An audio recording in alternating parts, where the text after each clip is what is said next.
سلام دوستان عزیزم، امیدوارم حالتون عالی باشه. من هانیه هستم، یک آشپز خانگی که دستورالعمل‌هایی که بارها امتحان کردم رو با شما به اشتراک میذارم.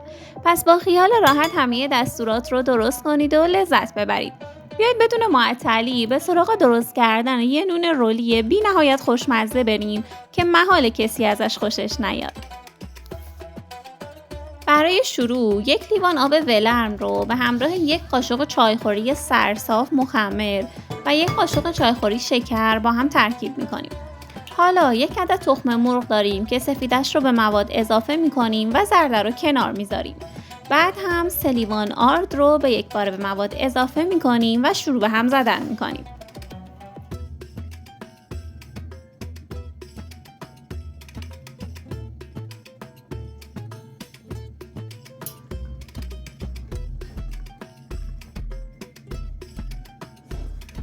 بعد از اینکه کمی هم زدیم با دست شروع به ورز دادن می‌کنیم تا خمیر وسط ظرف جمع بشه.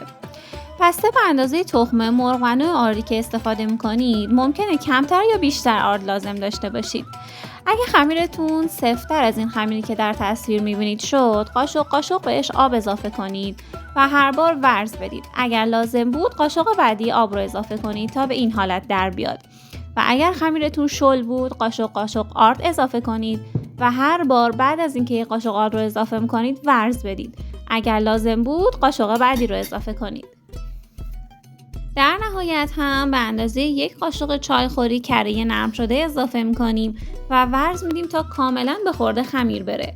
اگر ورز دادن براتون سخته میتونید به این شکل با ضربه زدن کره رو به خورد خمیر بدید تا در نهایت خمیری داشته باشید که به دست تمیز نمیچسبه و نرم و لطیفه.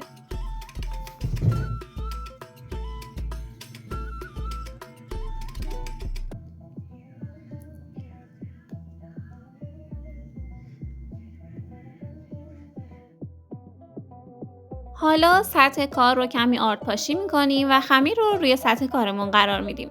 خمیر رو به 5 قسمت مساوی تقسیم می‌کنیم و هر قسمت رو چونه می‌کنیم و داخل ظرفی که کفش رو آردپاشی کردیم قرار میدیم.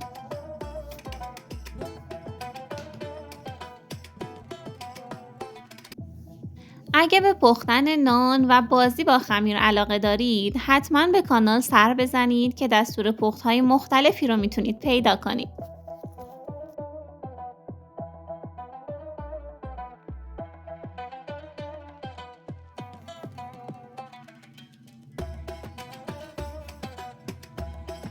همه خمیرها رو که به این شکل آماده کردیم روشون رو با یه نایلون فریزر میپوشونیم و برای 10 تا 15 دقیقه بهشون استراحت میدیم. بهتره قبل از اینکه نایلون رو روی خمیرها قرار میدید روشون کمی آرد بپاشید که بعداً نایلون به خمیرها نچسبه. حالا در این فاصله مواد میانی رو آماده میکنیم. حدود نصف لیوان پودر نارگیل رو با نصف لیوان شکر و کمی دارچین ترکیب میکنیم.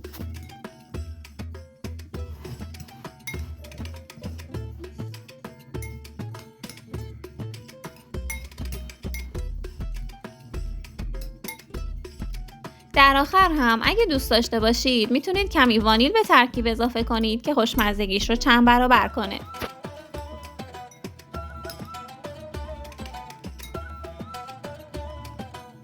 ترکیبمون که به این شکل آماده شد کنار میذاریم و حالا توی یه ظرف مناسب 50 گرم کره رو ذوب میکنیم.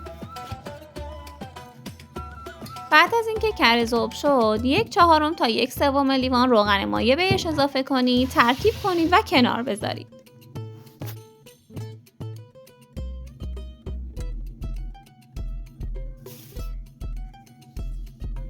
حالا به سراغ خمیر میریم.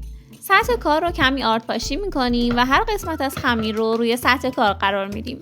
روش رو هم حتما کمی آرد بپاشید که خمیر حین باز کردن به وردنه نچسبه. حالا خمیر رو به قطر کمتر از نیم سانت باز میکنیم و با دست و دلبازی روش رو روغن کاری میکنیم.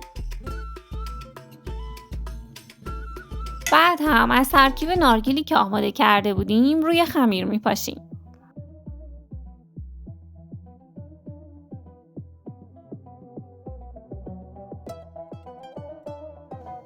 حالا یک قسمت از خمیر رو که باز کردیم روی این لایه قرار میدیم. از اطراف میکشیمش تا اندازه خمیر قبلی بشه و بعد هم مراحل روغنکاری و پاشیدن ترکیب نارگیلیمون رو تکرار میکنیم.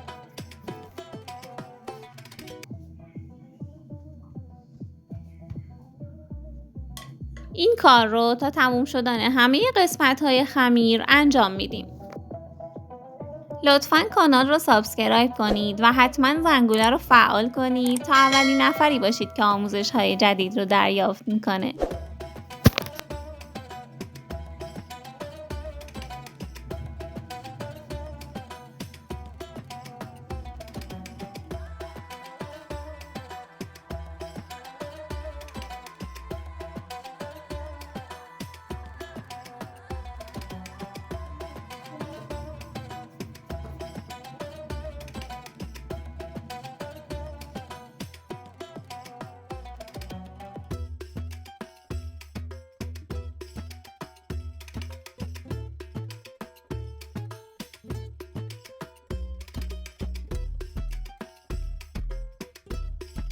قسمت آخر خمیر رو که گذاشتیم با دست کمی لایه ها رو به هم فشار میدیم. حالا خمیر رو به شکل 4 گوش در میاریم و به برش های 4 سانتی متری تقسیم میکنیم.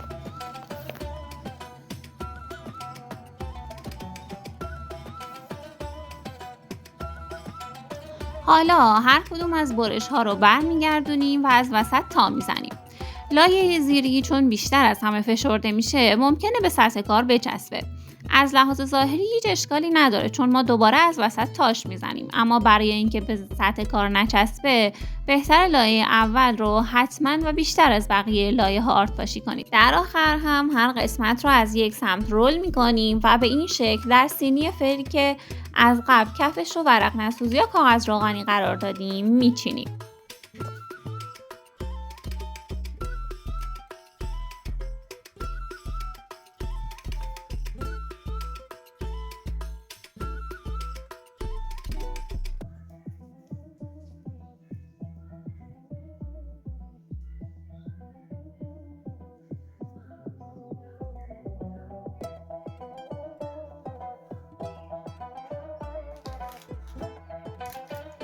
همه خمیرها رو که داخل سینی مورد نظرمون چیدیم، حالا روش رو با نایلون فریزر میپوشونیم و در یه جای نسبتاً گرم بهش استراحت میدیم تا زمانی که حجمش 2 برابر بشه.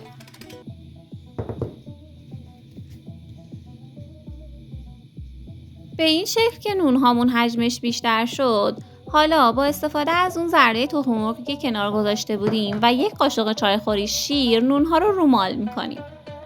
بعد هم در فر از قبل گرم شده 180 درجه قرار میدیم تا زمانی که نونهامون رنگ بگیره. حدوداً 30 دقیقه تا 40 دقیقه طول میکشه. در نهایت هم که نونمون به همین قشنگی پخت و رنگ گرفت، حالا نصف لیوان تا 2/3 لیوان خامه قنادی رو روی حرارت غیر مستقیم گرم میکنیم تا شل و روون بشه. حالا 10 تا 15 عدد شکلات سکه‌ای سفید رو تا گرمه بهش اضافه میکنیم و هم میزنیم تا کاملا یک دست بشه. بعد هم این ترکیب خوشمزه رو روی نونمون میریزیم و اجازه میدیم تا در دمای محیط کاملا سرد بشه.